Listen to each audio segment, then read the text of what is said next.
Over there behind me, that's the old technology. Remember the old days? 2 channels, BBC One, BBC Two, and test card during the day. That's Television Centre.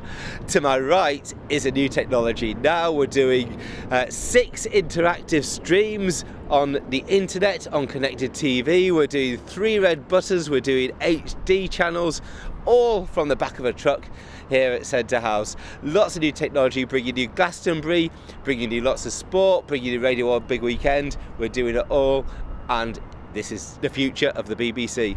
So from Glastonbury, the signal comes 25,000 miles up into the air and down to satellite dishes just like these at Television Centre, where the whole signal's converted to light and comes across fibre optic cables to here in Centre House, which is where the heart of the operation is.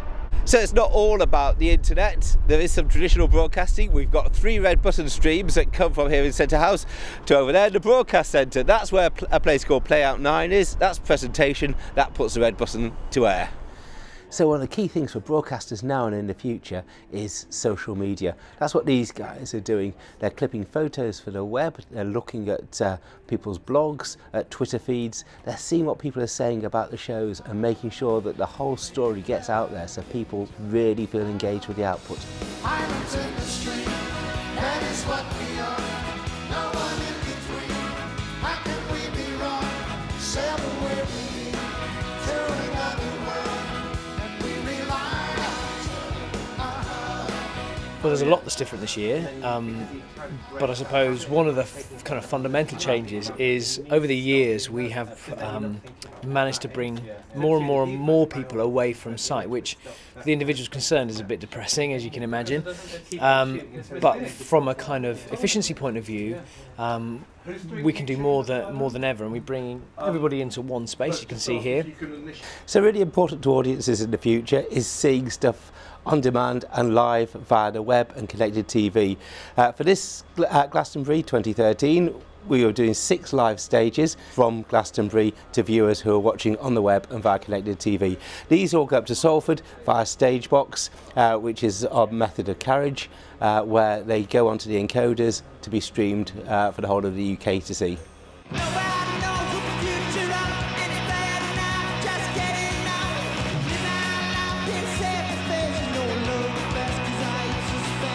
We've got 6 stages which we're streaming live, and each band gets 2 edits.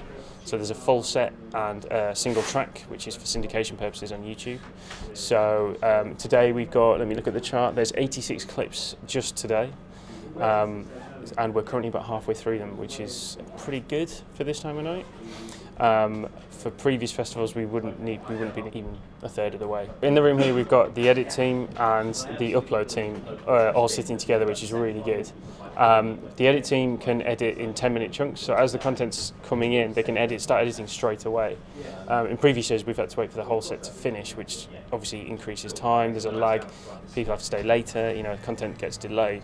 Whereas here we're editing pretty much on the fly, and content's getting uploaded straight into iBroadcast from the Raven store over there, which is really, you know, it's just a really big step forward, because it's just the speed is 20 times faster, and the process just works really well. And the time between content coming in and content being on the website is probably about half, I would say, at least.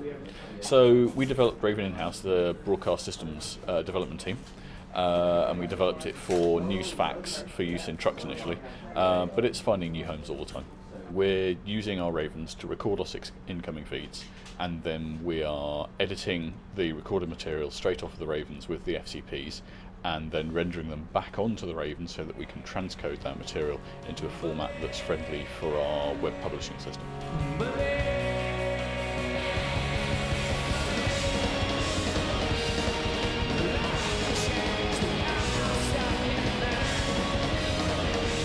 I sort of hope that we get to a point that actually we can bring everything back from site. We can have a very limited crew in the field for all kinds of reasons. You know, you've got health and safety reasons, you've got you know, cost.